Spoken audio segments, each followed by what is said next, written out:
Venga, venga.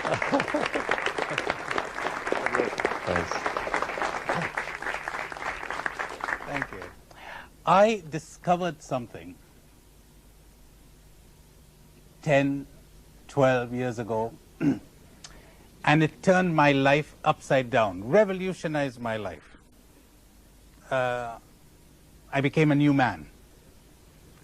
So this is what I'm going to share with you. Happy to share it with you in a special kind of way, though, because you might say to me, how come you heard this just 10 or 12 years ago? Hadn't you read the Gospels? Of course I'd read the Gospels, but I hadn't seen it. It was right there, but I hadn't seen it. Later, having discovered it, see, I found it in all the major religious writings. And I'm amazed. I mean, I was reading it, and I hadn't recognized it, hadn't seen it. I wish to God I'd found this when I was younger, like most of you. Oh, what a difference it would have made. So, how long would it take to give it to you? A whole day? Well, I'll be honest with you. A couple of minutes. I don't think it would take more than 2 minutes. Giving it to you wouldn't take more than a couple of minutes, I don't think.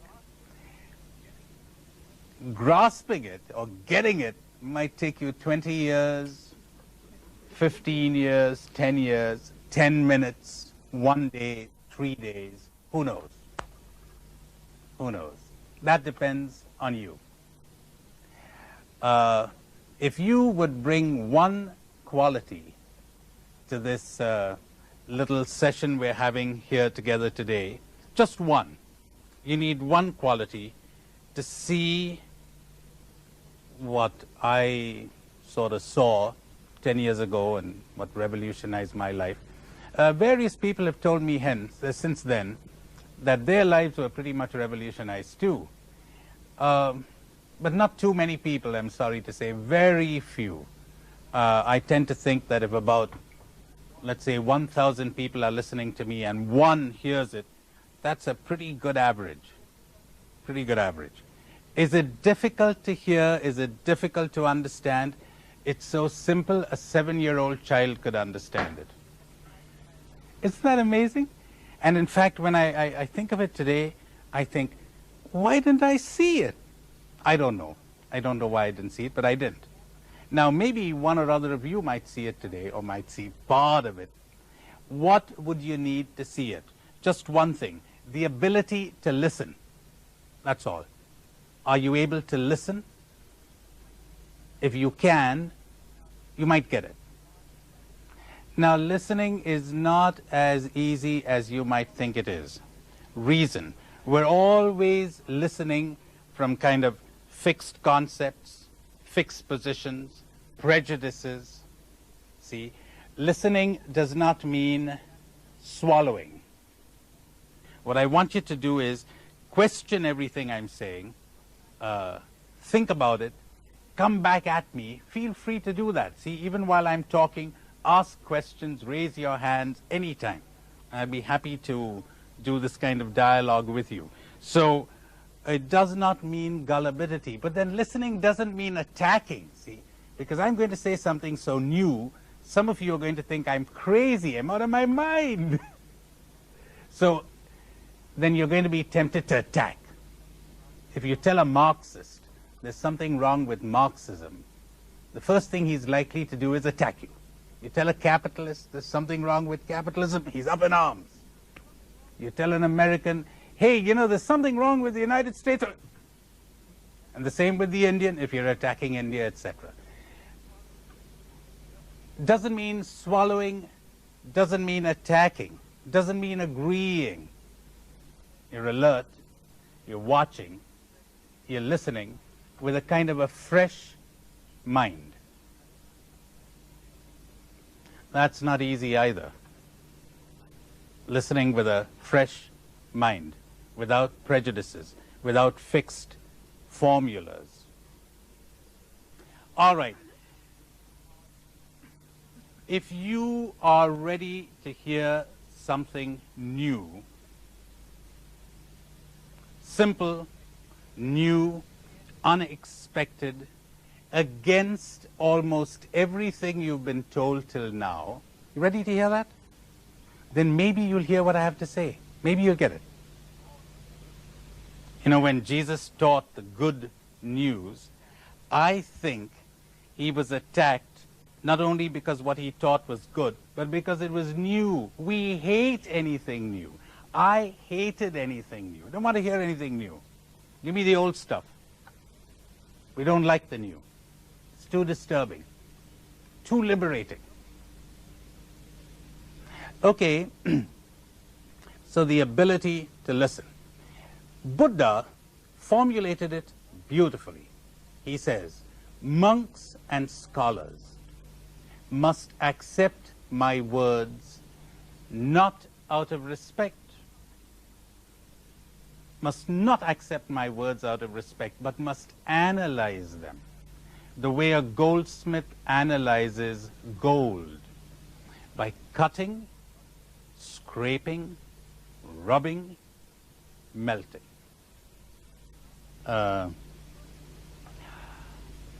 You know, it's interesting. I frequently reflected. The human mind is such an extraordinary thing. It has invented the computer.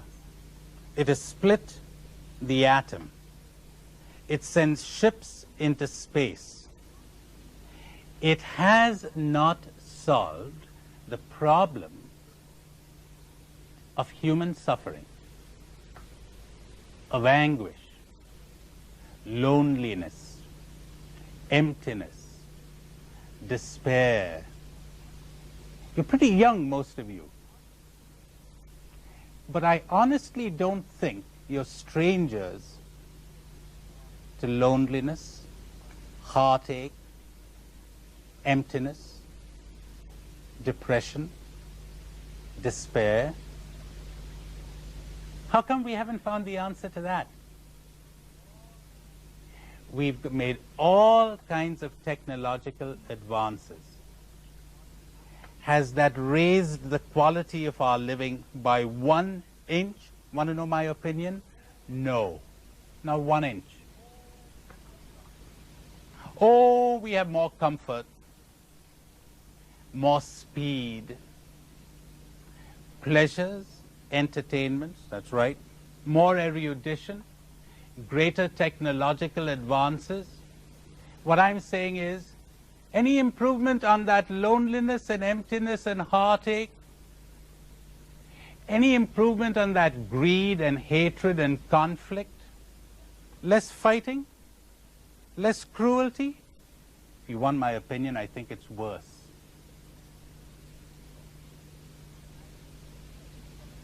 And the tragedy is, as I discovered 10 or 12 years ago, the secret has been found. They discovered the atom. We don't have to go in search of solving it. We got the solution. Why don't we use it? We don't want it. That's why. Would you believe that? We don't want it. We don't want it. Can you imagine my saying to somebody, look, I'm going to give you a formula which would make you happy for the rest of your life. You'll enjoy every single minute of the rest of your life. Imagine my saying that to you. Okay, I'm going to say that to you today. I'm going to give you the formula. I'm going to give it to you. You know what most of you are going to do? Sorry for insulting you in advance, okay? But if you're anything, if you're anything like the audiences I've had till now, you know what most of you are going to do? You're saying, stop it! Don't tell me! Stop it! Don't want to hear it. They don't want to hear it. And you don't even have to take that on faith. I'm going to prove it to you. You're going to prove it to me before the end of today. Oh, we're going to have a lot of fun. You watch. You don't want it. Okay, let's suppose you want to grasp it.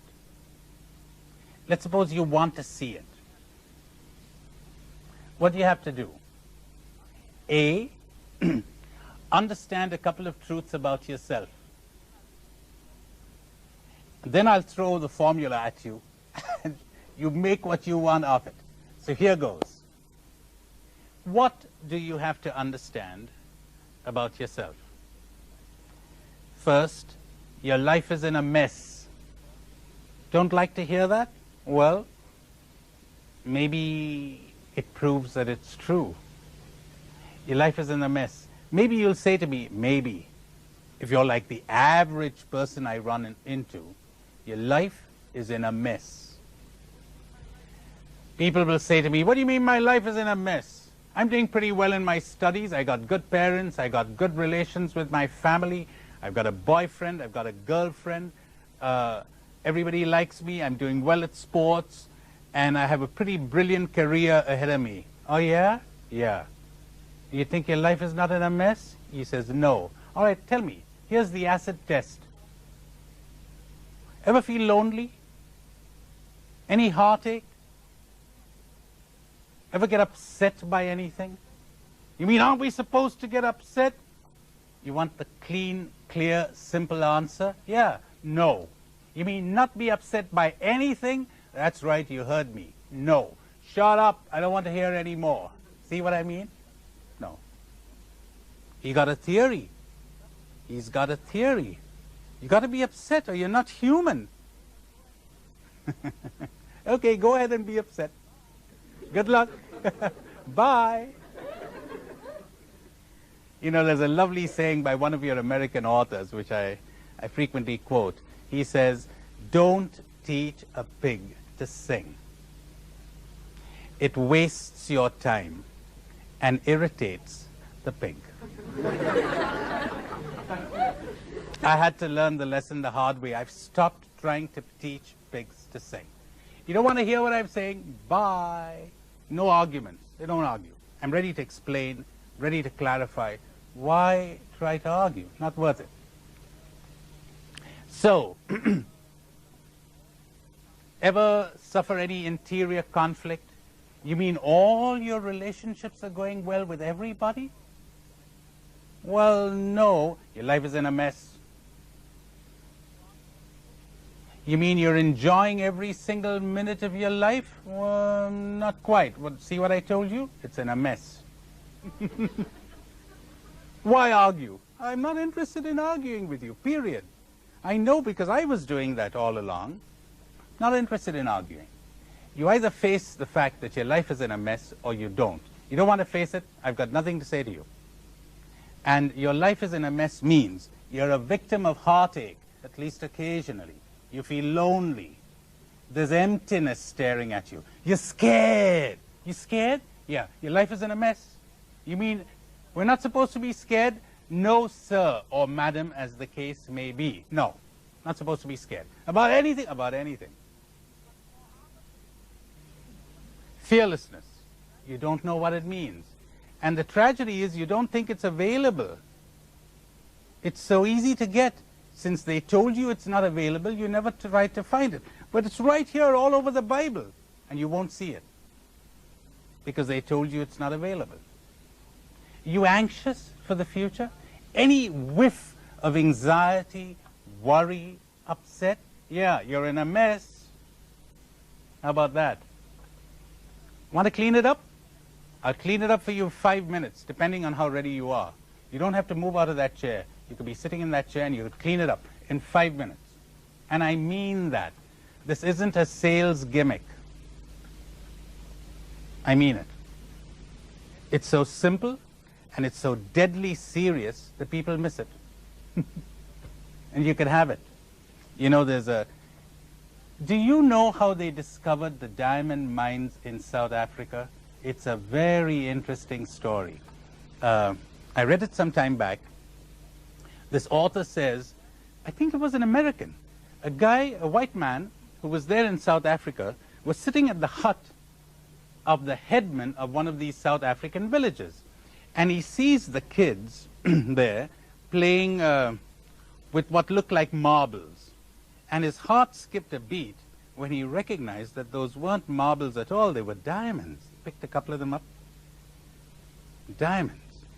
So he says to the village headman, he says, could you give me some of these? You know, I've got children back home who play this sort of game too, and yours are a bit different. Could you know, I'd be ready to give you a pouch of tobacco for this. And the chief laughed.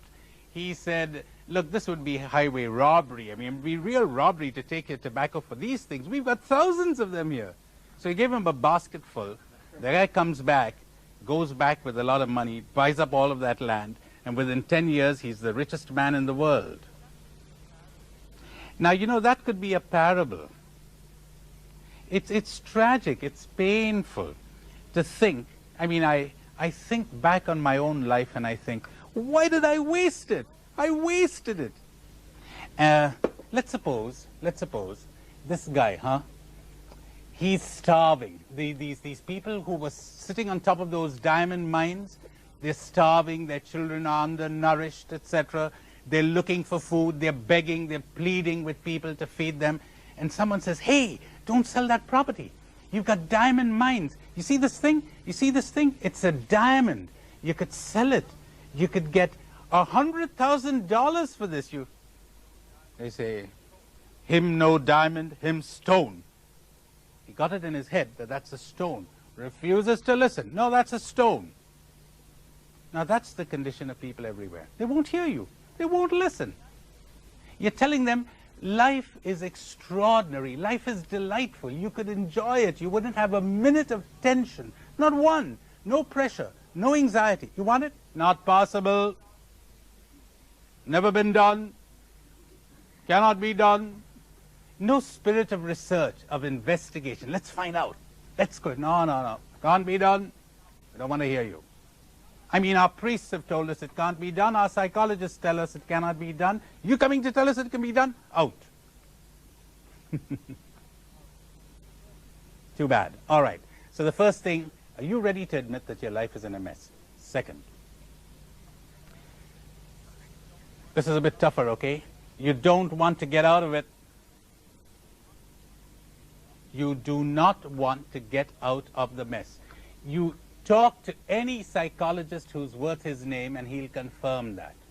The last thing a client wants is a cure. He doesn't want to get cured, he wants relief.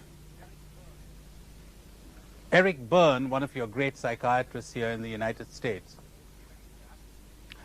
puts it very graphically. I won't give his exact words because I'm a bit scared. You know, this is traveling, how much did he say? 44,000 miles? I better use respectable language.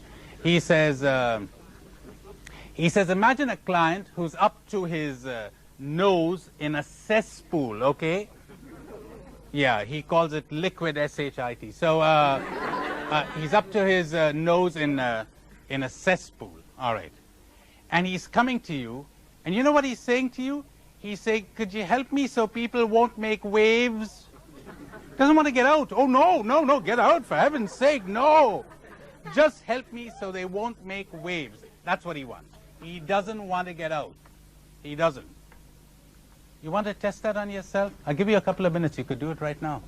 You want to test it on yourself? Okay, here goes. Suppose you could be blissfully happy, but you're not going to get that degree. Ready to barter your degree for happiness? You're not going to get that girlfriend of yours or that boyfriend. Ready to barter them for happiness? You know something? You're not going to be a success. You're going to fail. And everybody say, he's a bum. But you'll be happy. You'll be blissfully happy. Ready to barter the good opinion of people for that? Oh, no. I'll give you time to think about it later. Oh, no. No, sir. Or madam. They don't want to get out of it. They don't want it. They don't want it. They don't want it.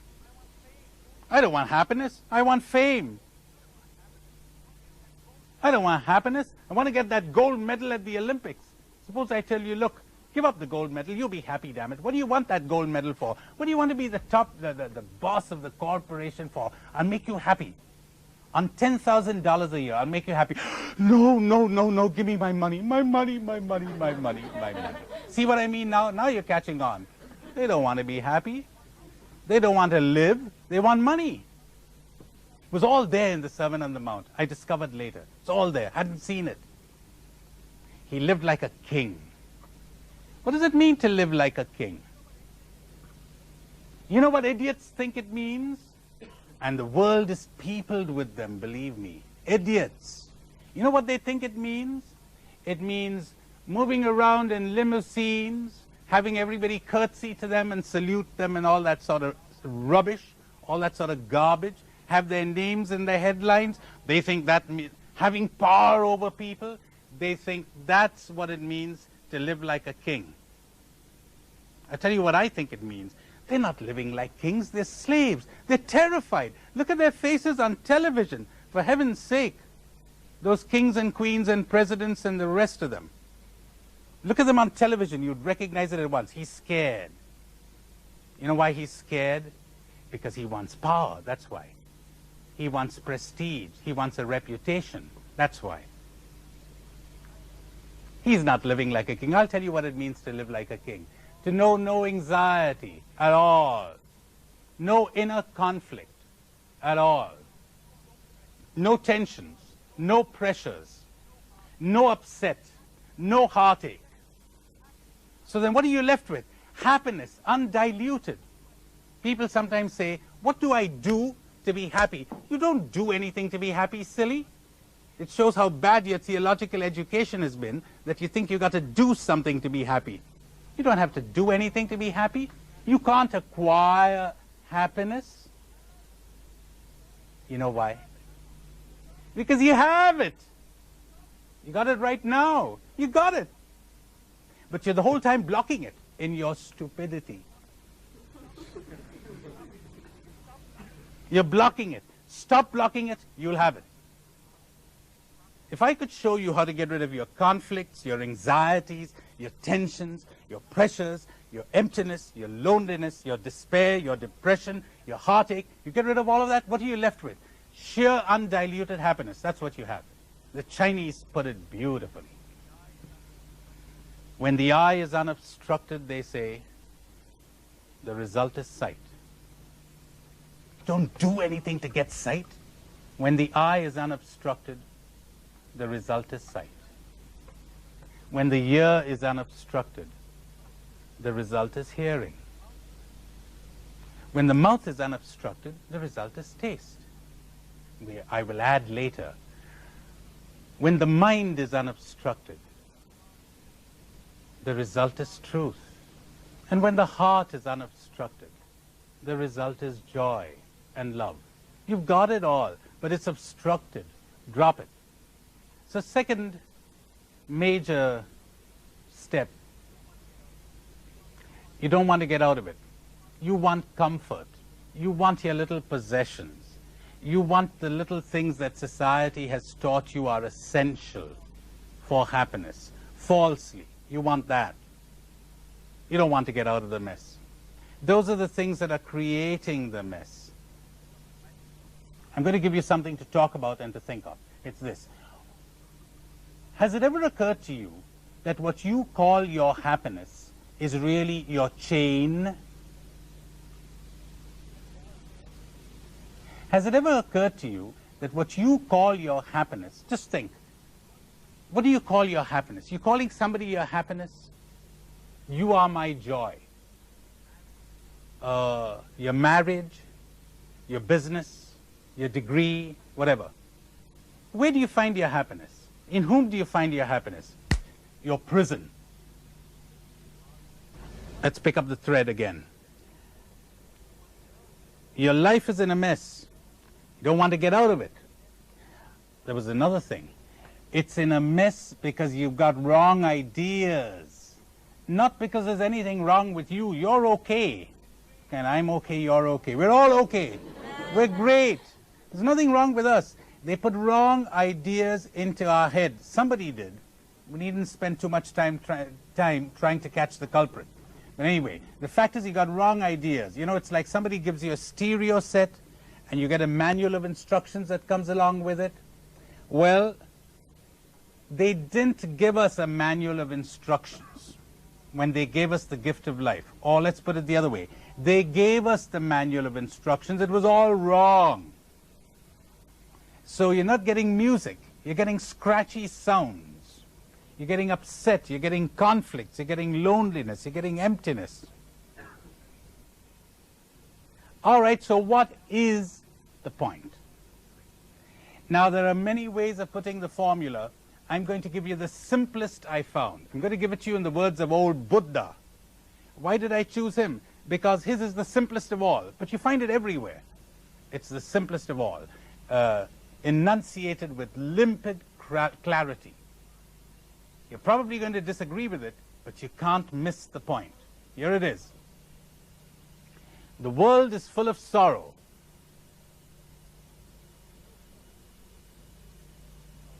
The root of sorrow is desire.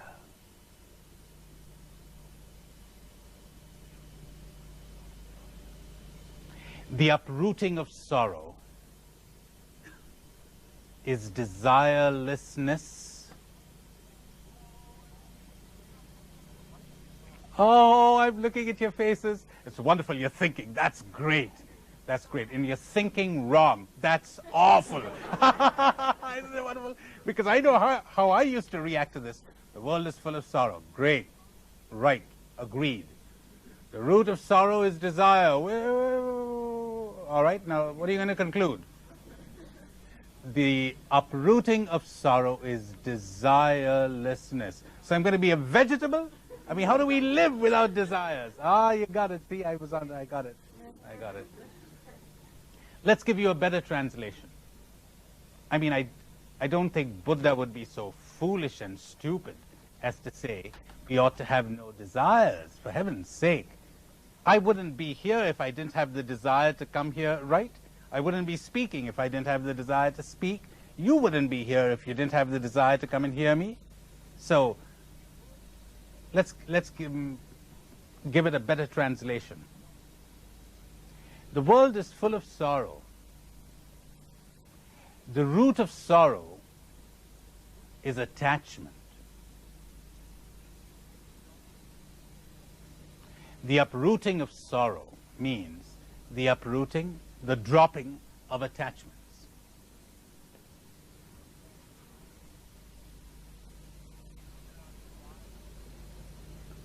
You know, there are desires on whose fulfillment my happiness does not depend.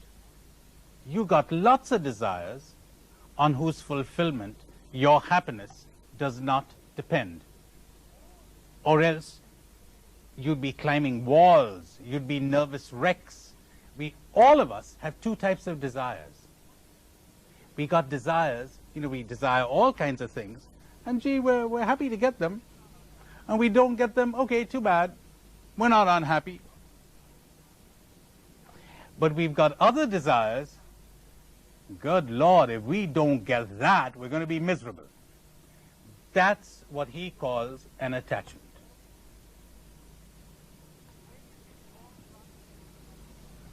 Where do you think all conflicts come from? Attachments. Where do you think greed comes from? Attachments. Where do you think loneliness comes from? Attachments. Where do you think emptiness comes from? You got it, same cause. Where do you think fears come from? My, how clever you're becoming. Attachments.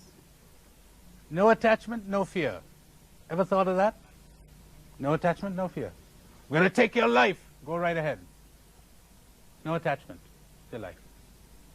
Happy to live. Happy to let go.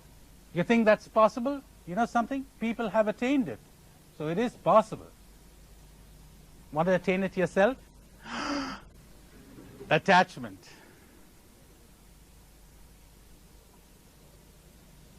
Let me slip in another little secret. I'm going to cheat on old Buddha right now and slip another little one in while we're on this point. You know, when you enjoy the scent of 1,000 flowers, you're not going to feel too bad about the absence of one. Nobody ever told you that in your culture, did they? They didn't tell me. When you enjoy the taste of 1,000 dishes, you're not going to feel too bad about the absence of one. Do you recollect being educated to enjoy 1,000 dishes so that nothing upsets you? See, we missed that, we got this. What do you know? Oh, no, no, no, you got to get this.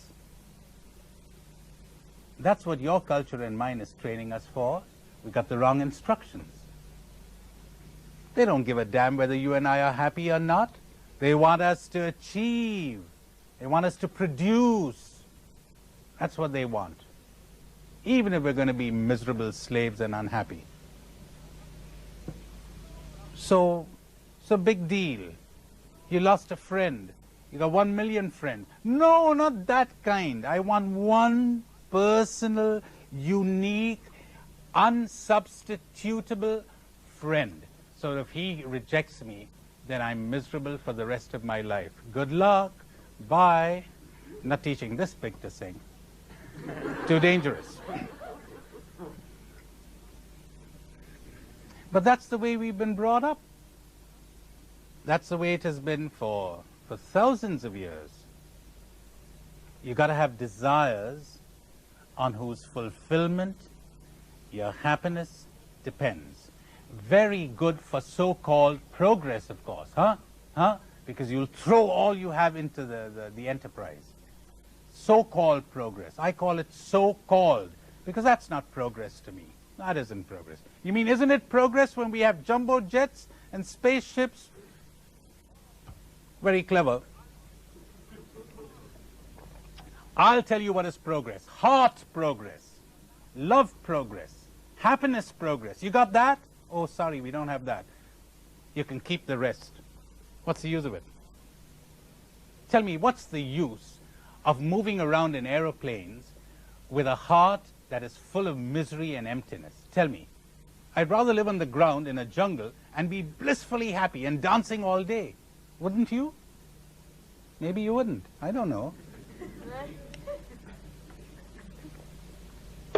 You see, you're really confronted with a choice of life or death. And what people call life is frequently death. And they don't know it. And you mean to tell me that if you've got attachments, you can love? The biggest enemy to love, attachments. Desire in the sense of attachment. You know why? Because if I desire you, I want to possess you. I can't leave you free. I got to get you. I got to manipulate you so that I can get you. If I desire you in this way, I'm going to manipulate myself so that I can hoodwink you into getting you. You following what I'm saying? Clear enough? Oh, yeah, you're on. All right, wonderful. So then I got fears. You call this love? You call this love? I mean, you're lacking intelligence.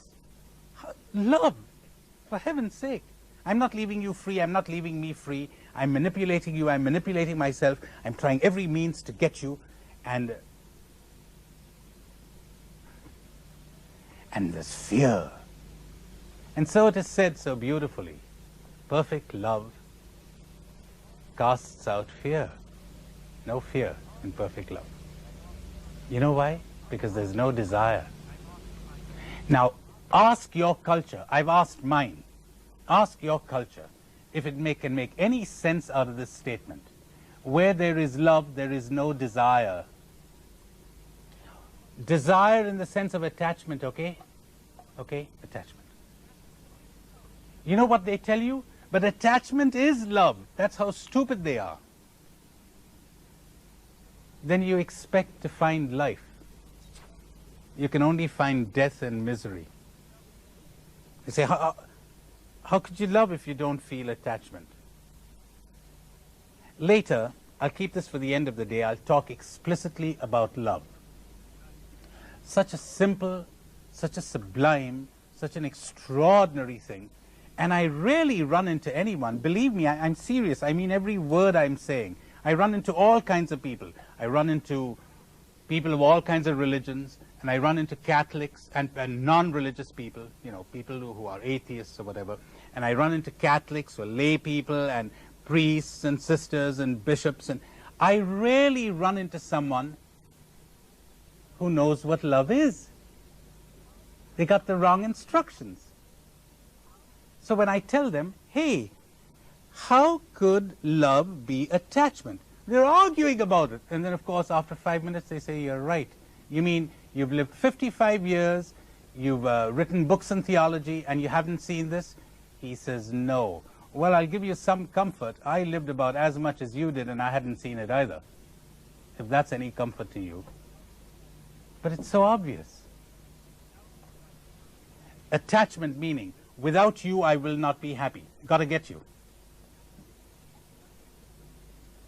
Attachment means, I got to get you. If I don't get you, I won't be happy. I cannot be happy without you. There you've got the formula for divorce. There you've got the formula for quarrels. There you've got the formula for friendships falling apart. I cannot be happy without you. I need you for my happiness. By damn, I'll do everything to manipulate you to get you. Love means, I'm perfectly happy without you, darling. It's all right. And I wish you're good, and I leave you free. And when I get you, I'm delighted. And when I don't, I'm not miserable. What do you know? I have learned to be self-sufficient. I'm standing up on my own 2 feet, not leaning on you. And you know, if I get money, that's wonderful. And if I don't get money, I'm not depressed. I'm happy. And you know something else? When you go away, I don't... Maybe it's too soon to say that here, but anyway, I'll risk it. I don't miss you. I don't feel pain. Where there is sorrow, there is no love. Tell me, when you grieve, whom are you grieving for? Whose loss? Self-pity? Oh, don't call it that. You're telling the truth now.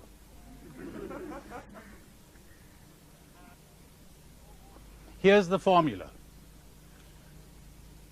If you were not actively engaged in making yourself miserable, you would be happy. We were born happy. All life is shot through with happiness. Oh, there's pain. Of course there's pain. Who told you you can't be happy without pain? Come and meet a friend of mine who's dying of cancer, and she's happy in pain.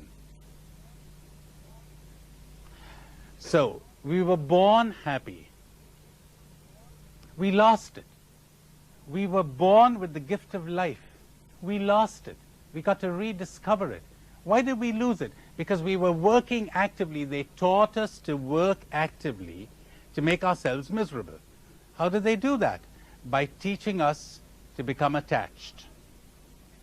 By teaching us to have desires so intense that we would refuse to be happy unless they were fulfilled. The tragedy is, my dears, the tragedy is that all you need to do is to sit down for 2 minutes and just watch how untrue it is that you would be unhappy without A or B or X or Y or whatever. Do you know something? You won't sit, because if you sit, you might see it. You won't sit and look at it. I know I wouldn't. I resisted it for years. You mean if I don't get Mary Jane or I don't get John, I won't be happy? Hey, wait a minute. That's false. Before I met him, I was happy.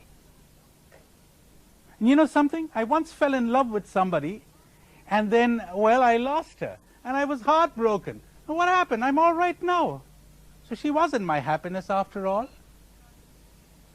Remember the time you were a child, and you lost something, and you thought, I'll never be happy without this. What happened? If we gave it to you today, you wouldn't look at it. But why don't we learn? Oh, no, no. We got to live in illusions. It feels good. It gives you a kick, doesn't it? It gives me a kick. We want kicks. We don't want happiness. We want thrills. And wherever you got a thrill, you got an anxiety. Because you might lose it. Or you may not get it. And you got a depression following. You got a hangover. It's so simple, as I told you. I could put it down for you in 2 minutes. Whether you'll hear it is another question.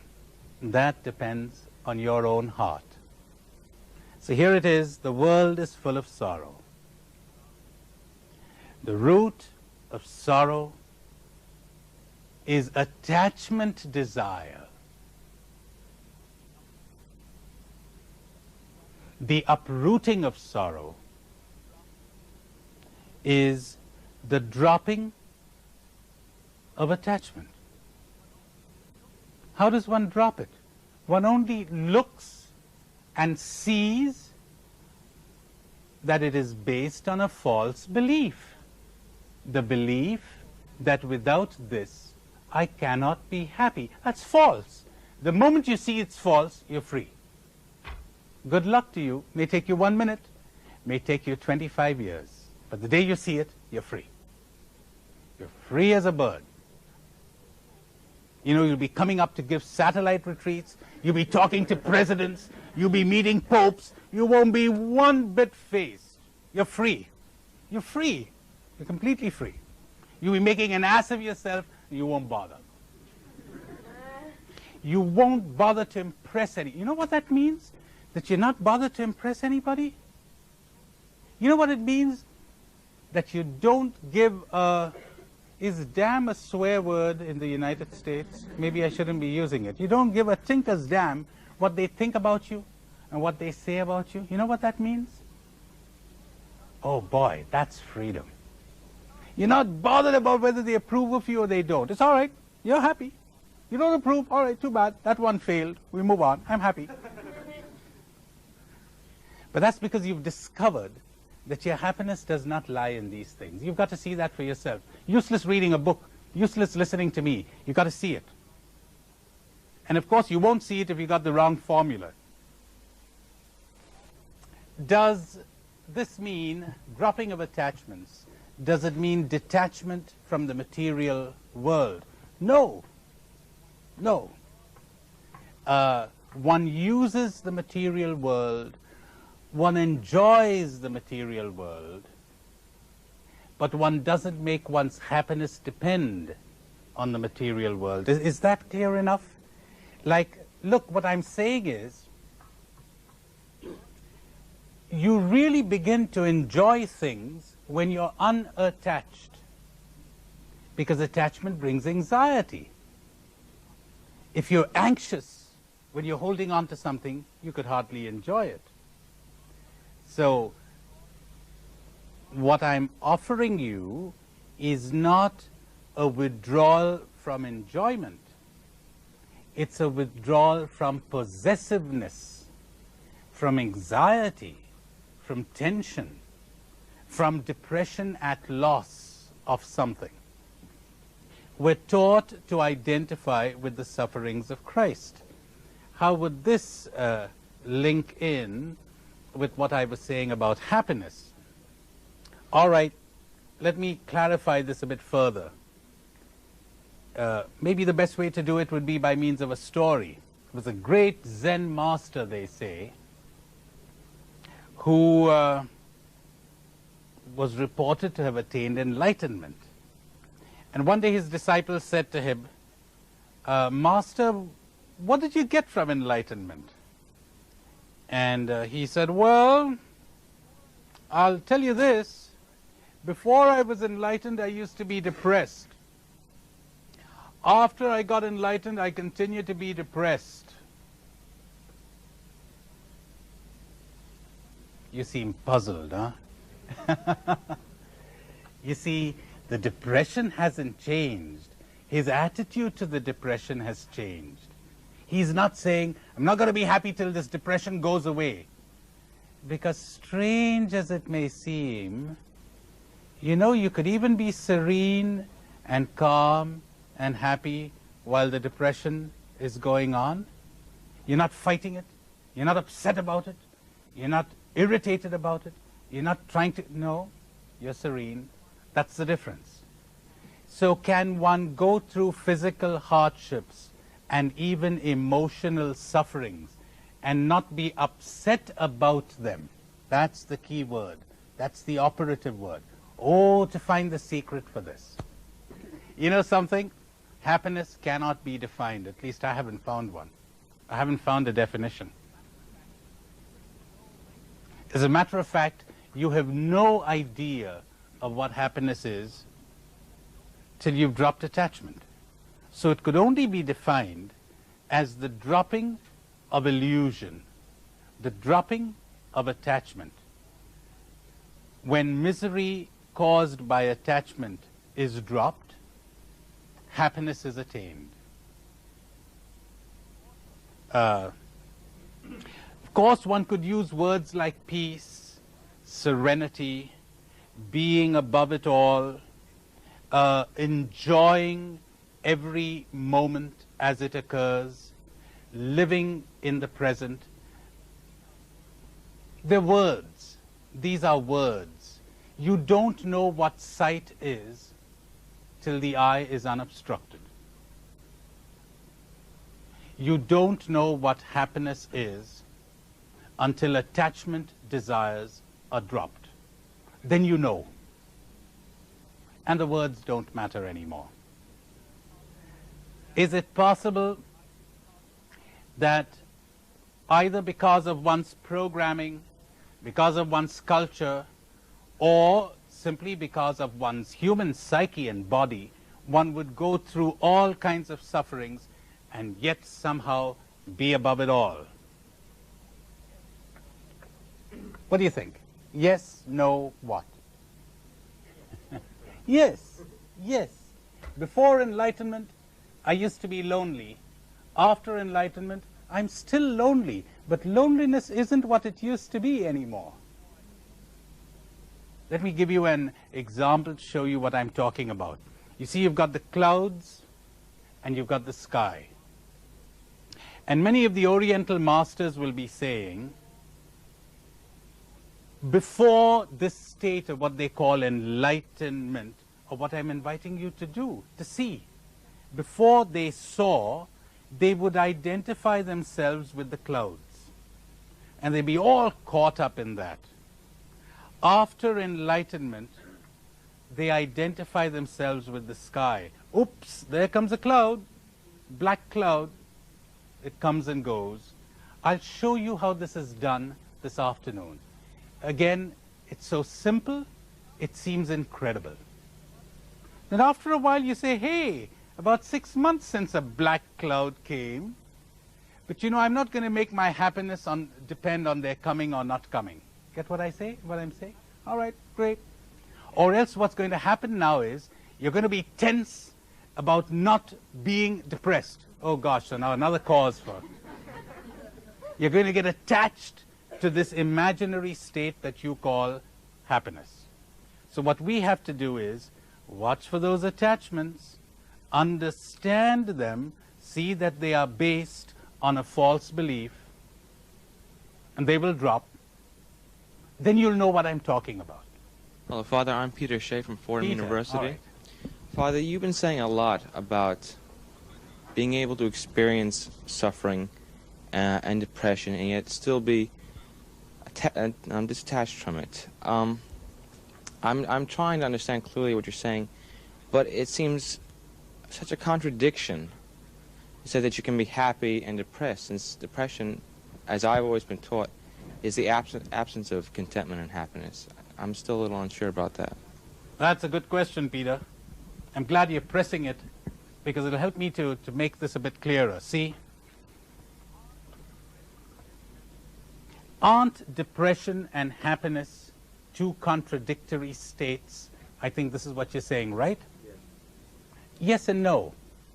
If for you, happiness means thrills, fun, pleasure, yes, they are contradictory. But thrills, fun, pleasure are not happiness. What are they? They're thrills, they're fun, they're pleasure. They're not happiness. Happiness is a state of non-attachment. You know, for many years I didn't even think such a thing existed. For me, to be happy meant to have fun. To be happy meant to win, to get what you wanted. This is what people ordinarily understand by happiness. Most cultures understand happiness to mean you get what you want, so you're happy.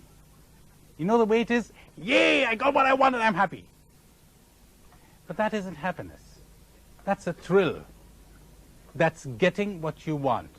Depression is frequently, not always, not getting what you want. It's the opposite of the thrill. You're going for thrills, you're going to be depressed. It's the other side of the pendulum, or you're going to have to do a lot of thinking on that. It's the thrills that cause the depression.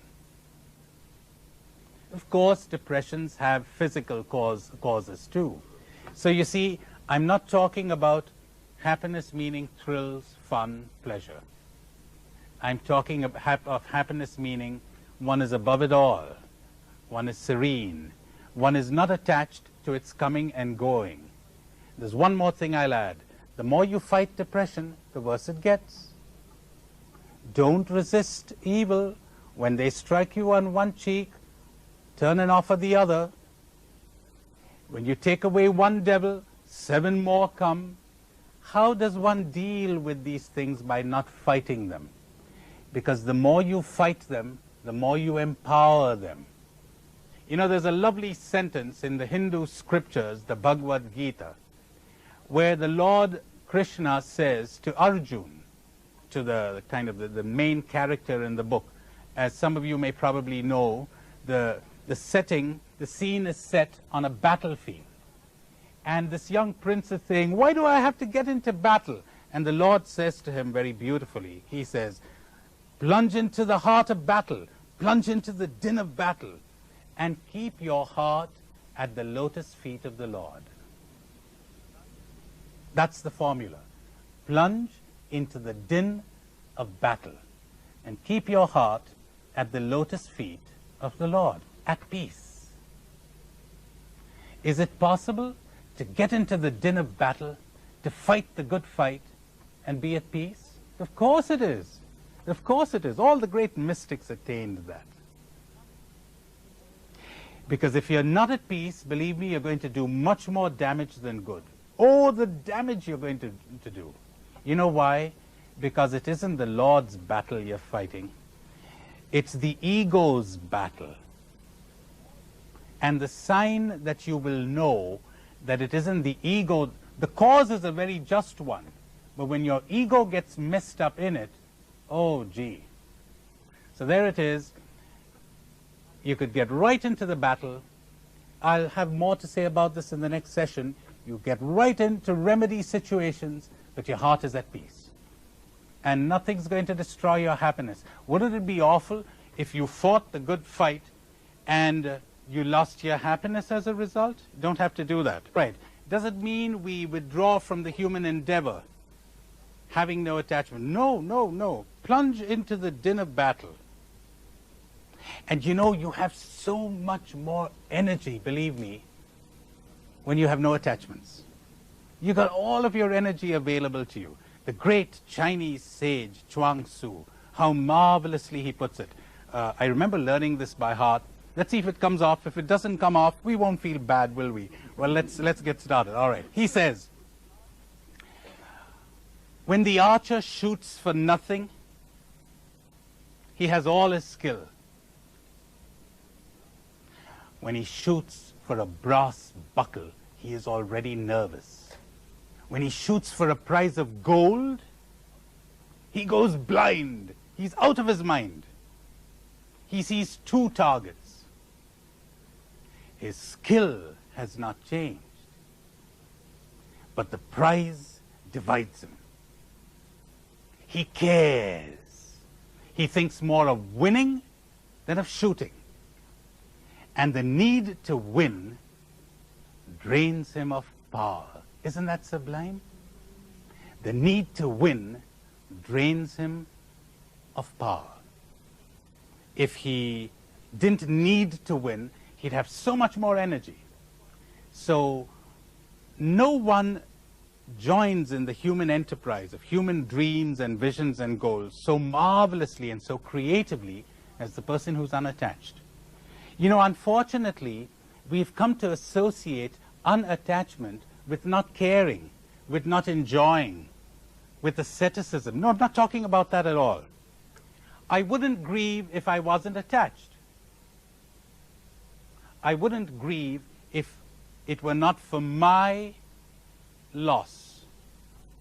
I wouldn't grieve if in some way you were not my happiness. But when I enjoy you wholly, I love you in the sense of I'm sensitive, I care, it is your good I seek, and I leave you free. And you are not my happiness. I have not given over to you the power to decide whether I will be happy or not. Then I do not grieve at your absence or at your rejection,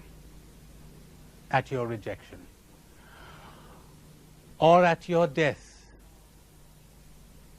That's hard. You may need many months to digest that one.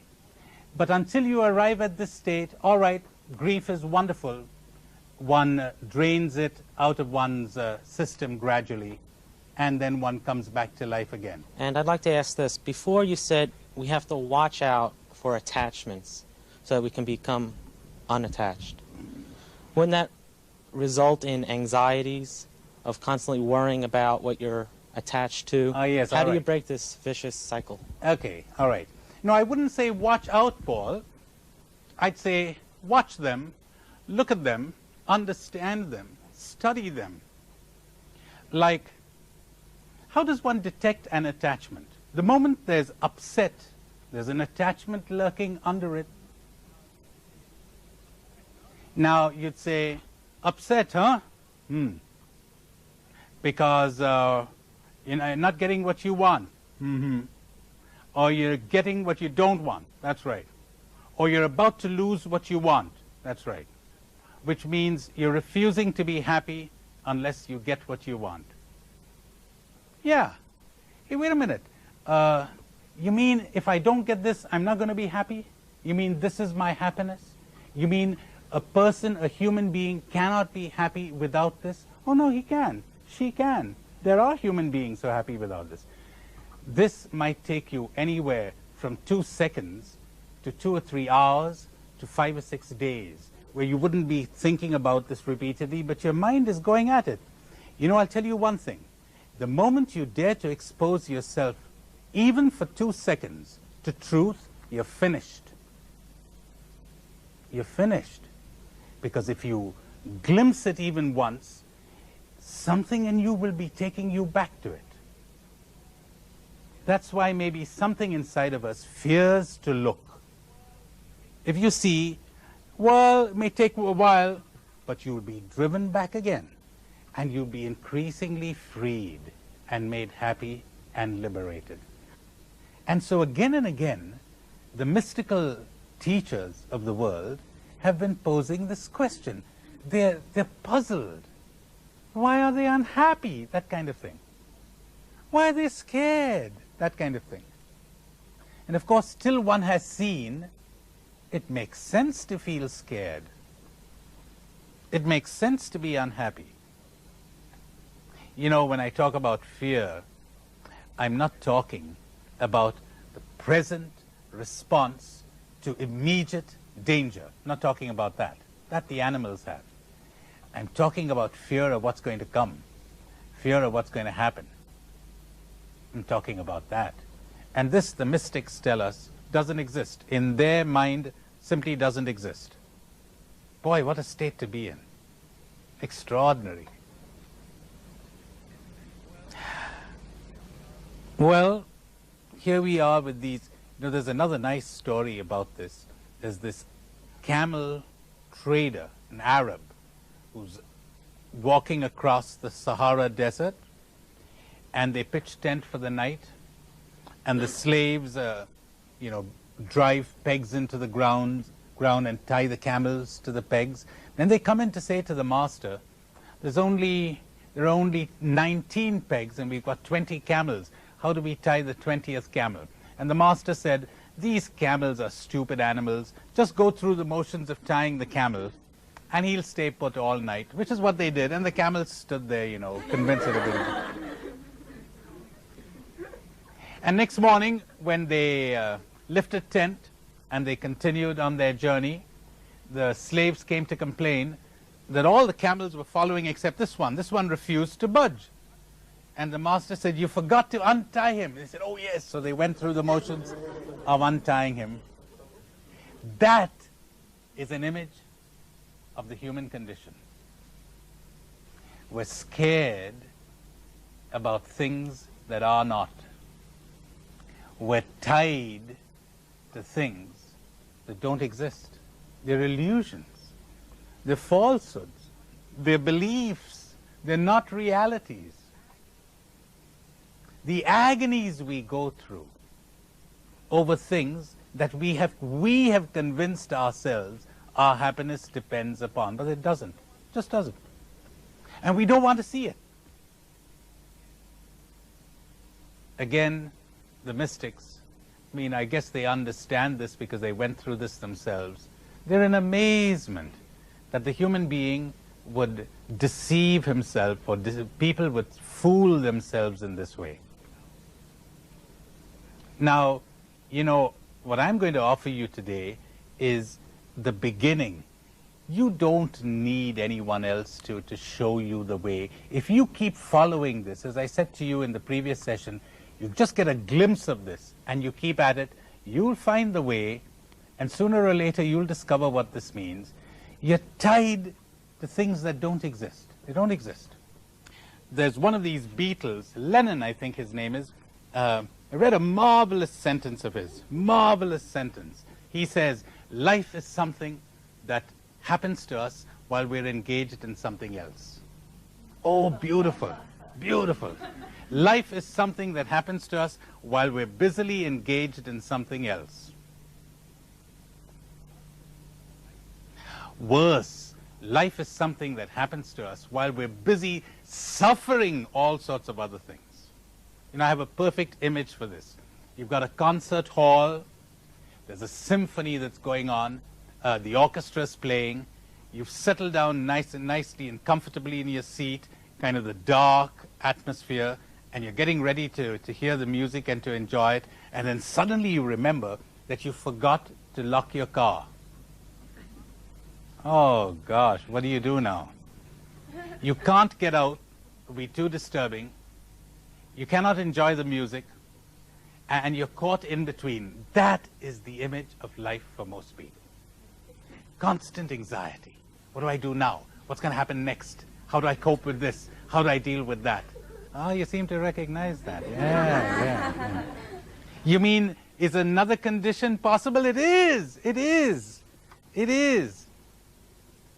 You're upset. What is it that upset you? Somebody died. Somebody betrayed you, someone rejected you, you lost something, your plans have gone awry, something's gone astray, whatever. Can you think right now, even as I'm talking, of something that has upset you in the recent past? Go on, do it. I'm going to give you 3 or 4 seconds to do that. Think of something that has upset you in the recent past, or is upsetting you right now. Then get your soul ready for a shock. Here it comes. I say it just like it is. I'm going to lob the bomb right into your midst. Listen to this. Nothing in reality, nothing in life, nothing in the world upsets you. Nothing has the power to upset you. Did anyone tell you that? All upset exists in you, not in reality. You could underline the word all. All of it, all of it, all of it. All upset is in you, not in life, not in reality, not in the world. It's in you.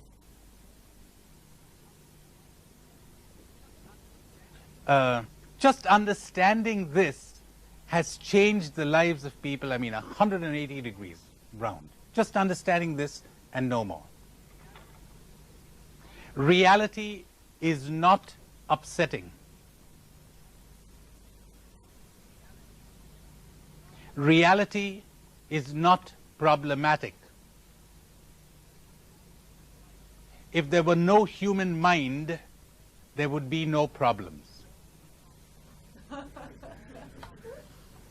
All problems exist in the human mind. All problems are created by the mind. Now, to me, this is a truth so simple, a 7-year-old child could understand it. But I've met people, who are doctors in all sorts of things, but they never understood it. Never understood it. They just took for granted that problems exist in the world. Problems exist, or by problem I mean something that upsets you, okay? I'll repeat that. By problem, I mean something that upsets you. They think it exists in the world. They think it exists in other people. They think it is in life. No. It's in them. As simple as that. Nothing has the power to upset you. You're planning a picnic on Sunday, and the picnic gets rained out.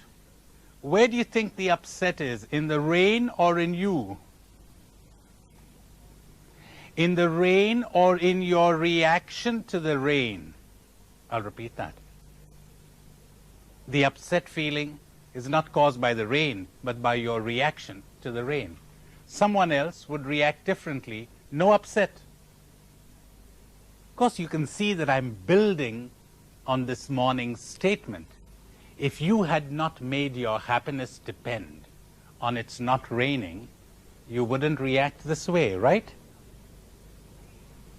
But you've been trained, you and I have been trained to make our happiness depend on certain things. And so when those things don't happen, thanks to our training, thanks to our programming, thanks to that false belief, if this doesn't happen, I'm not going to be happy, well, what do you know? We upset ourselves. Some very interesting examples of this. Let me give you examples from other cultures. Last summer, a friend of mine here in New York told me a very interesting, gave me a little anthropological detail of a tribe in Africa. He said, their method of awarding the death penalty is the following. They don't have any electric chair. They don't have death by hanging. They have death by banishment. So you belong to the tribe, and you have committed a capital offense, and you're banished. And this friend of mine said, when the sentence of banishment is read, within a week or so, the person dies. Would you die if somebody read a sentence of banishment on you? I wouldn't. I don't think you would either. Would you? What do you think? We might feel it, right? We're banished to another place, but we wouldn't die, for heaven's sake. They die, literally. Suppose I said to the judge, the banishment killed him. The banishment did not kill him. It was his belief, his culture, his indoctrination, his programming that killed him. I'll give you a little bit of a break, and I'll give you an exercise on this. And some of you are going to experience it right here in this room. Watch. Something has upset you. Did you hear that expression? Something has upset you. That's the way the English language is. That's the way all languages are. Something upset me, nothing upsets you. The accurate way to speak would be, I upset myself on the occasion of something. But who speaks like that? So you upset me. No. Your behavior occasioned my upsetting myself. But we hate it, don't we? We love to make the world responsible, or people responsible, or life responsible, or God responsible. You did it, not the upset. not the upset. Are you getting some inkling of what it would mean if you really grasped this? You'd be above it all. That's one nice definition of spirituality. Spirituality means to no longer be at the mercy of any event or any person or anything. Hey, I didn't say not to love people. I said you're not at their mercy anymore. You're no longer at the mercy of any event or of any person or of anything. In other words, no matter what happens, you no longer upset yourself.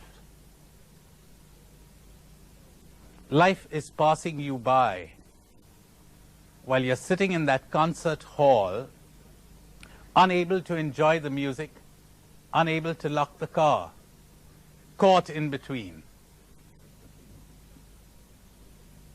If someone died, so here's an example, okay? Someone dies and I'm upset. What upset me? The death of this person. No.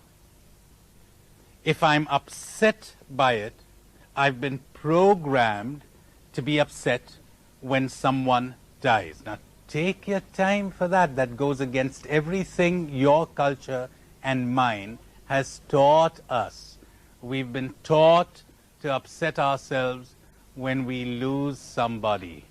We've been trained to upset ourselves when someone rejects us, disapproves of us, leaves us, dies on us. We've been, here it goes, get ready for a scandalous sentence. We've been trained to depend emotionally on people.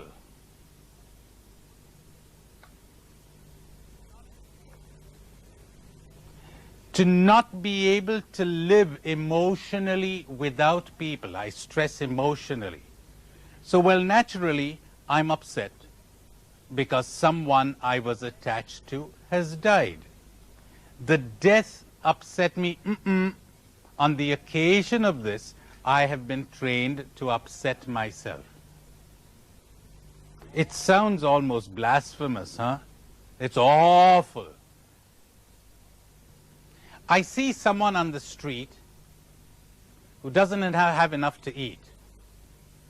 Is that an evil? What do you think? Yes or no? Yes, obviously. Ought I to do something about it in as much as I can? Yes or no? Good, great. So far you're getting all the right answers. I'm going to catch you. Watch out. Third, do I need to upset myself in order to swing into action and do something about it? Great. You're getting A's everywhere. You know, there's an assumption that if you don't upset yourself, if you don't train people to upset themselves, they're not going to do anything. But look, here's someone who doesn't have enough to eat, and that's a calamity. Now you've gone and upset yourself. We got two calamities. Could we deal with this calamity without having another one added? But you know, lots of people cannot even conceive of their swinging into action without their first upsetting themselves. It's something like this. You're standing in a line. Somebody breaks the line. Now look, you want to take action? That's fine. You want to say it's wrong? You're right. You want to do something about it? Do. You want to push him away? That's fine. But you know what you're doing? You're saying, you've misbehaved, so I'm going to punish myself. Look how logical this is, okay? Because when Because I say to people, why do you have to get upset? They say, that isn't human. It isn't human. Look what you're doing. He misbehaved, right? So good. So what you're going to do is raise your blood pressure, lose your peace of mind, miss your sleep tonight. Say, look, since you misbehaved, I'm going to... Why would you punish yourself? You're innocent. But you think people would understand this? I mean, educated people, so-called reasonable people, their culture is built on this. How could you not upset yourself? You mean you're not upset? No. But you're planning to do something, evidently. Oh, yeah, very much so. But you're not upset. No, why should I upset myself? Why should I punish myself? Because he misbehaved. Plunge into the din of battle and keep your heart at peace at the lotus feet of the Lord. Get into the din of battle. But there's a fear, see. The people who trained us, the people who programmed us, feared that if we didn't upset ourselves, we wouldn't do anything. It never occurred to them to realize that when you upset yourself, you have less energy to do something, and you have less perception. You're not seeing things right anymore. You're overreacting. Every time, let's word it this way. Nothing in all of this world has the power to upset you. Nothing. As a matter of fact, nothing has ever upset you. Nobody has ever hurt you. How about that one? My, you're not going to like this. Oh, no. You mean nobody hurt me? No, no one ever hurt you. You stupidly hurt yourself. Now that brings me to part 2. Oh, they didn't hurt me, right? Reality didn't hurt me, right? So I cannot lash out against them. So who did the damage? Oh, me. Me hurt me? Yeah. And I'm going to lash out against me. I'm going to hate me for doing this. You getting what I'm saying? Why do I do this? I'm getting angry with me. I'm getting upset with me. What do you know now? Well, I got good news for you. They didn't do it to me. The world didn't do it to me. Life didn't do it to me. And best of all, I didn't do it to me. Isn't that wonderful? Then who done it? Look, honest to goodness, would any of you in your right mind sit down and knowingly and willingly and deliberately upset yourselves? Come on. Do you think any of you would do that? No, we wouldn't. We're not going to upset ourselves deliberately. It's as if this is something beyond our control, right? So stop blaming yourself. This has been stamped into you. You've been programmed into this. You've been conditioned this way. This is what you got to understand. You see, you don't have to do anything for enlightenment. You don't have to do anything for liberation and for spirituality. All you have to do is to see something, understand something. If you would understand it, you'd be freed. You know, one of the signs of maturity, my dears, is the following. Very hard to define maturity, but I've come up with a fairly workable definition.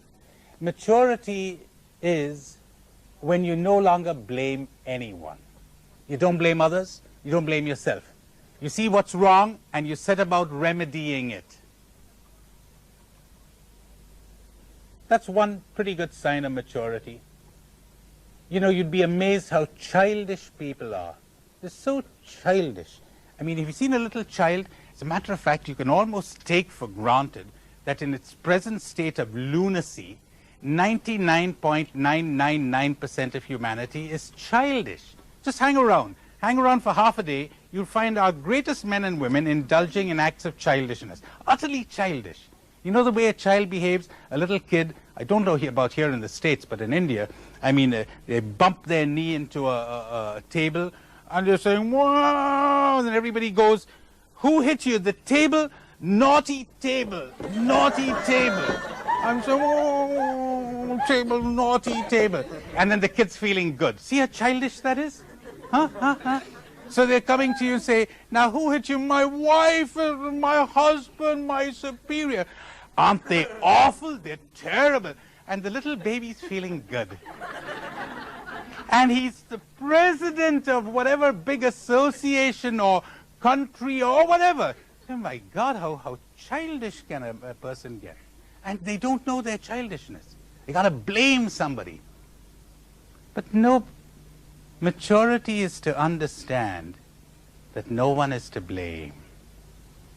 Or better still, more accurately put, not to give yourself the childish emotional outlet of blaming others or yourself, but rather seeing what went wrong and setting about remedying it. Do something about it. See? So, they're not to blame. You're not to blame. It's the programming that's doing this to you. When you're able to do this repeatedly, again and again, the general universal experience is the following. Gee, this thing upset me. First step. Second step, it wasn't this thing that upset me. It was my programming that upset me. Oh, so I don't have to deploy all of my energies fighting that outside thing, right? All right, right. I don't have to spend all my emotional energies blaming that outside thing. That's right. Funny, this thing gets depleted. It keeps going down.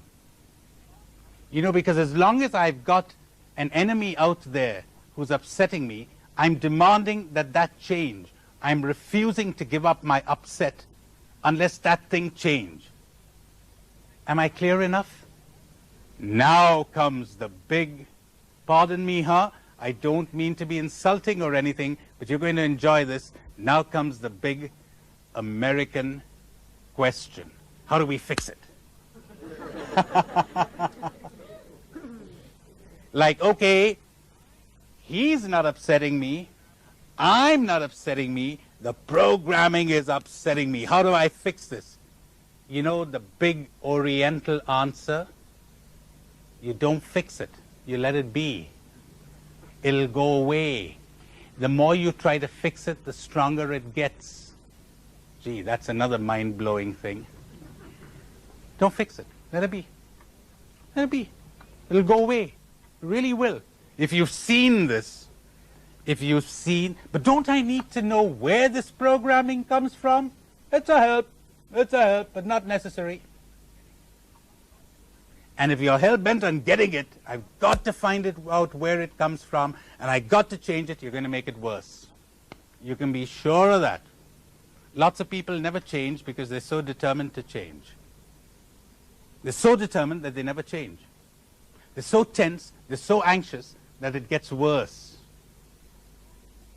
So here's another thing that particularly people in the West and in the East, we're all the same. You know, the kind of stuff I give you here, I give in Japan, and I give in India, and I give in Spain, and Latin America, and everywhere the people are the same. You've got a thin veneer of culture that's different, but deep down we're all the same. Same problems everywhere. The hatred is the same, the conflict is the same, the guilt is the same, the dependence on people's opinion and on the emotional dependence on approval is the same. It's exactly the same. Just scrape off the exterior culture, we're all the same. Now, everywhere people are trying to fix it too. How do I change it? You don't change it. You understand it. You look at it. You observe it. It'll take care of itself. Then what happens is you don't change it. Life changes it. Nature changes it. The way you don't heal yourself, nature heals itself. You just do something to aid nature. So it isn't the person who has upset you. It isn't you who have upset yourself. It's your programming. All you have to do is understand this and distance yourself from it. Understand it. You want to do something about that programming? If you can, fine. Is it necessary? No. If you're understanding it, you know it comes from your programming, not from you, not from them. It'll take care of itself. It really will. You'll be amazed that after a few months, things that before would have made you sick with anxiety or with suffering or with whatever, you can take in your stride with perfect peace. You're quite relaxed about it. That's the spiritual life. That's dying to yourself, dropping that programming. You drop it by understanding it for what it is. Call it by its name. When someone comes to you and is all upset about, let's say she or he is a victim of crime, and they're all upset, or let's say someone's mother has died and is full of grief. Now you don't take the attitude of, oh, you're grieving, you're upset, there's something wrong with, oh, no, no, no, no, no, no, no. You understand. Look, this poor person, even if the grief, or if the grief comes from an attachment, if the pain, the isolation comes from an attack, this poor person isn't causing it. Have you understood that? Have you understood me to say that? They're not causing it. We could sympathize with them, we could understand them, we can be compassionate with them, and gently, when they're ready, explain where it's coming from. Because ultimately, we're not being compassionate if we don't give them the secret someday or other. Am I clear enough there? Like, see, you've come to me and you're very upset because someone has injured you. Well, I'll understand you. I'll understand where you're coming from. I'll be compassionate towards you. But someday, sometime, somewhere, if you're ready, I'll slip you the secret. That to me would be true compassion. You don't have to be this way. There's another way. Isn't it the people around us who have programmed us when we were young? They have. But poor dears, they didn't set out with any malice to do this to us. They're the victims of what other people had done to them. You understand? So we're not swearing at them. We're not yelling at them. Again and again I get people come to me who are so upset about their parents. They can't forgive their parents. They hate their parents. All right, I understand. I'm not saying that your parents did right or they did wrong. Maybe they did wrong. All right. But look, could you understand them? Because that's what love is all about, see? Love is not blaming others. Love is not judging others. Love is not condemning others. Love is understanding. Can you understand where they came from? Can you understand how there's so little malice there, and so much ignorance, and so much goodwill, and so much helplessness, and so much programming, and so much confusion, and so much fear? Have you ever paused to understand this? Oh, then you'll understand what it means to love. That'll change you too. The world is full of sorrow. The root of sorrow is attachment. The uprooting of sorrow is the dropping of attachment. The understanding that attachment is a false belief. The false belief that anything or person can make you happy.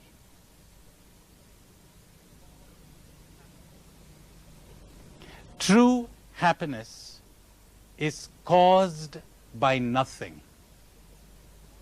True happiness is uncaused. If you ask the mystic why he or she is happy, the answer will be, why not? No block, no obstruction. Why not? Have you ever thought that if something causes your happiness, when you lose that something, your happiness will be destroyed? Has it ever occurred to you that if something causes your happiness, you will become possessive of that thing? You will become anxious lest you lose it? Whatever that thing be, learning, reputation, good health, life itself. How interesting. The rediscovery of life. You will never live till you stop clinging to life. Let go. When you cling, happiness dies. If your happiness depends on anyone or anything, that's not happiness, my dears. That's anxiety. That's tension. That's pressure. That's fear. The Japanese have a powerful tale for this. Oh, it's so powerful. There's this guy who's running away from a tiger, comes to a precipice, and quite unwittingly, he begins to slide down that precipice. And as he's sliding, he grabs hold onto a branch of a tree that's growing there, a kind of a bush. And then he looks down. There's no way of climbing up. And anyway, there's the tiger waiting for him there. And if he slides down to his death, 15,000 feet. What does he do? He has a few minutes to live.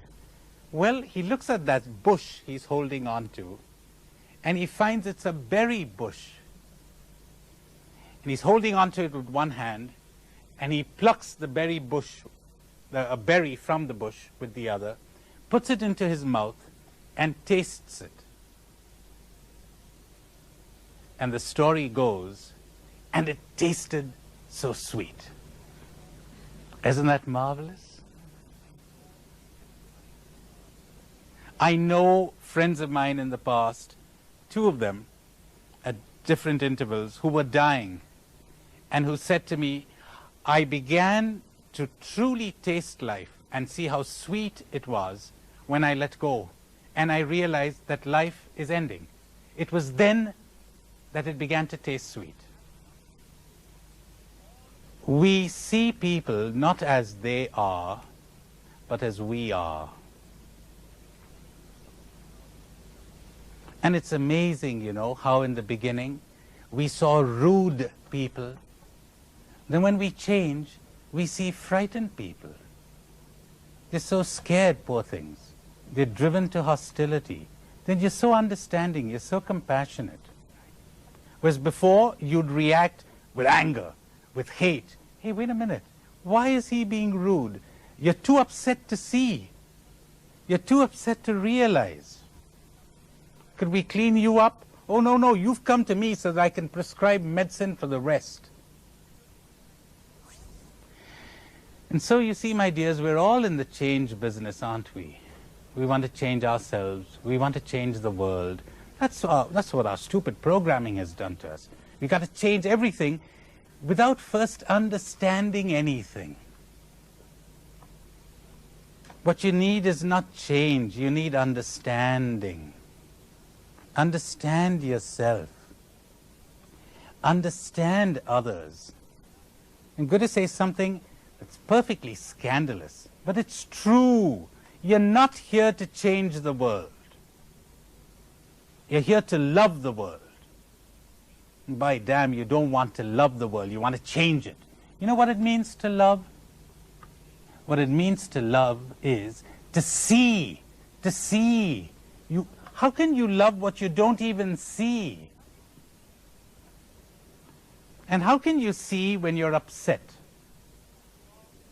How can you see when there's any strong emotion?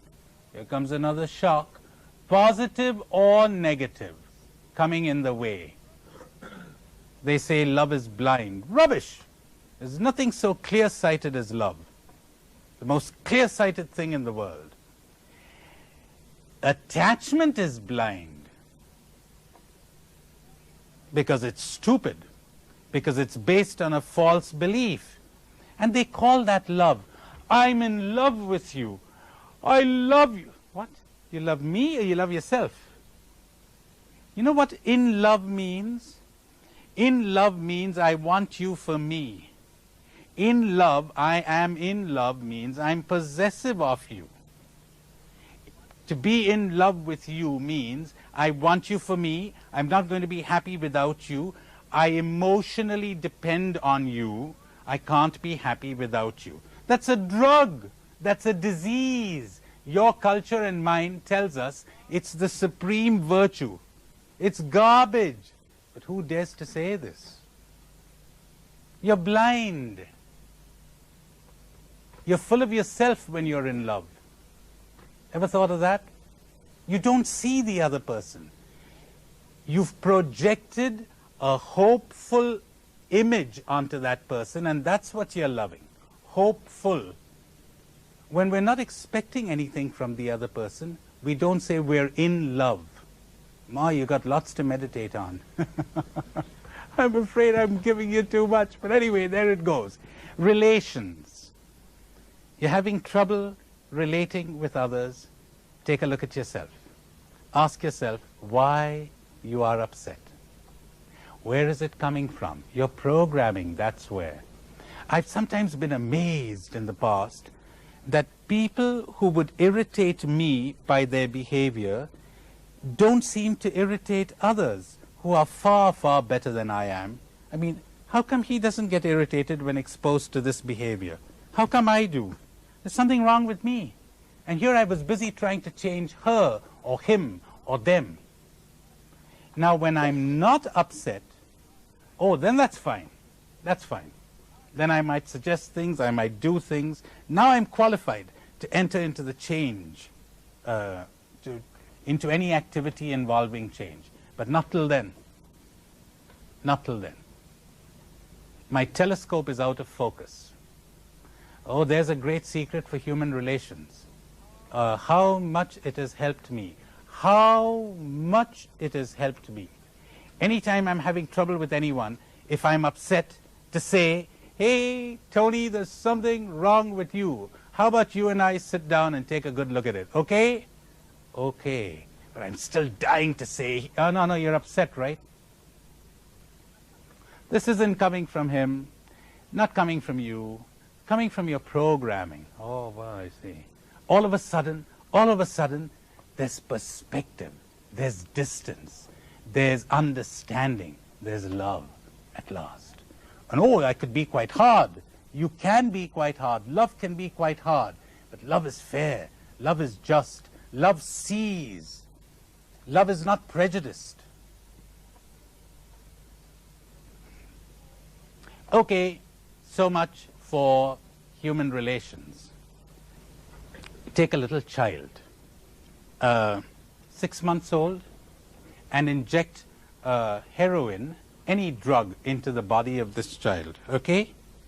And you keep injecting the drug into this child, and after a while, the whole body of the child is craving for the drug. Craving, desperately for the drug. See, it hasn't been brought up on good, healthy nutrition. It's been brought up on the drug. And so when you deprive the child of the drug, the poor child goes through the agonies of death, the body of the child. Okay. Ready for a surprise? That's what happened to you and me, to all of us. They drugged us. When we were kids, they didn't bring us up on the healthy, wholesome nourishment of play and work and beauty and the pleasures of the senses, and as we grew older, the pleasures of the mind. Oh no, oh no. They gave us a taste for a drug called approval, a drug called success, a drug called making it to the top, achieving, affirmation, triumph, victory. They gave us power, reputation, fame, prestige. They gave us this drug. And you know something? We began to feel good. It was kind of a giddy feeling, a great feeling when they were applauding us. And we started thinking, well, it was great to be famous. It was great to be successful. It was great to be made much of. It was great to be popular. Result, as we began to grow, they could control us any way they liked, you know. All you have to do is withhold the drug.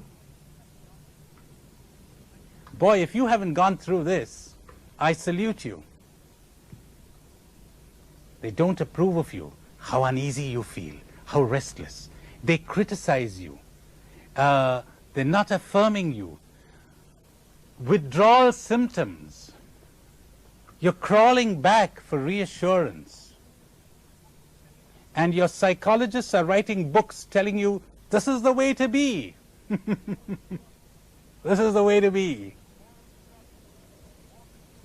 More of the drug, more control. Now, you know, as a result of doing this, you've lost your ability to love. Because when you need someone, you cannot love that person. Do you know why? Because you can't see that person anymore.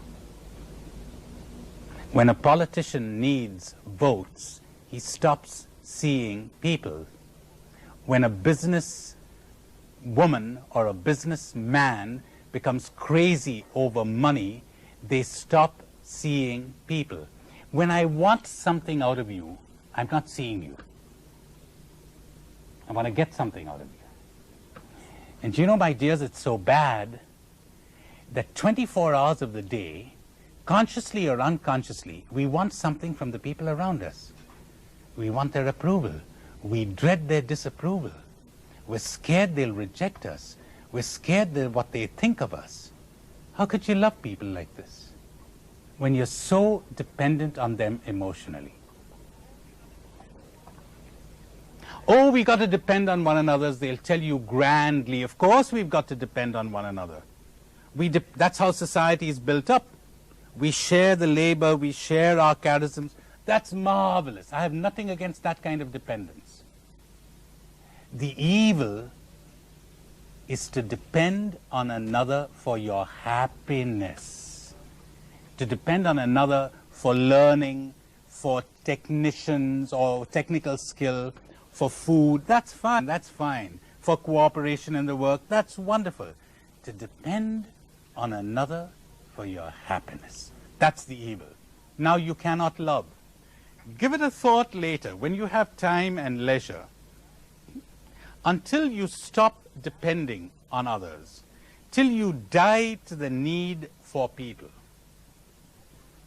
When you first get in touch with this, you know, it's terrifying, because you suddenly become alone. Not lonely, alone. It's a strange feeling. You suddenly understand what you've been all along, but you never saw it. And you suddenly realize how lovely it is to be alone, not to need others emotionally. And for the first time you understand that you can love people. You don't need to bribe them. You don't need to manipulate them. You don't need to impress them. You don't need to placate them. At last you can love. And for the first time in your life, you are incapable of loneliness. Cannot be lonely anymore. You know what loneliness means? It means a desperate need for people, to the point that you're unhappy without people. Loneliness is not cured by human company.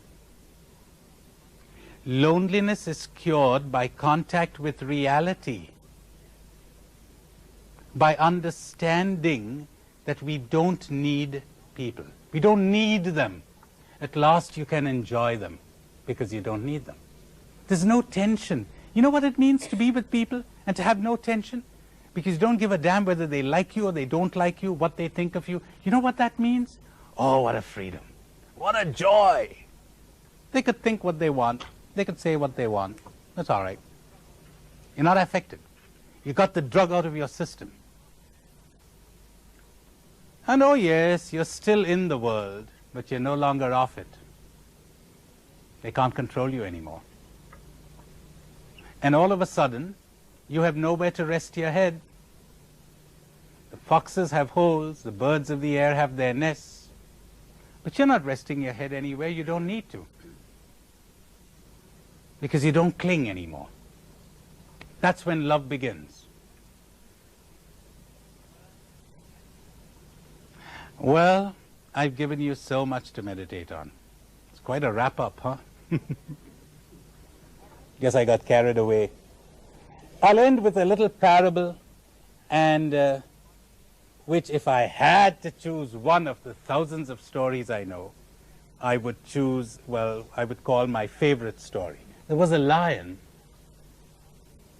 who grew up in a flock of sheep and had no consciousness that he was a lion. What do you know? He didn't know he was a lion. And one day, you know, he would bleat like a sheep, he'd eat grass like a sheep. And one day they were wandering at the edge of a big jungle when a mighty big lion let out a roar, and he leaped out of the forest and right into the middle of the flock. And all the sheep scattered and ran away. And imagine the surprise of the jungle lion when he saw this lion there among the sheep. So he gave chase, and he got hold of him. And there was this lion cringing in front of the king of the jungle. And the lion said to him, "What are you doing here?" And the guy said, "Sorry, have mercy on me. Don't eat me. Have mercy on me." But the king of the forest dragged him with him. "Come on with me." And he took him to a lake. And he said, "Look." So the lion, who thought he was a sheep, looked. And for the first time, he saw his reflection. He saw his image. Then he looked at the other lion, and he looked in again, and he let out a mighty roar. He was never a sheep again. It took 1 minute. Well, my dears, maybe in the course of all my talking, one or other of you will have looked and seen through all this network of lies and conditionings and programmings that we've been subjected to, and has had some inkling into who they are. Well, then this day will have been worthwhile. I certainly thank all of you for coming here. It really has been a joy to talk to you people. And maybe someday, somewhere, we'll meet again. Thank you.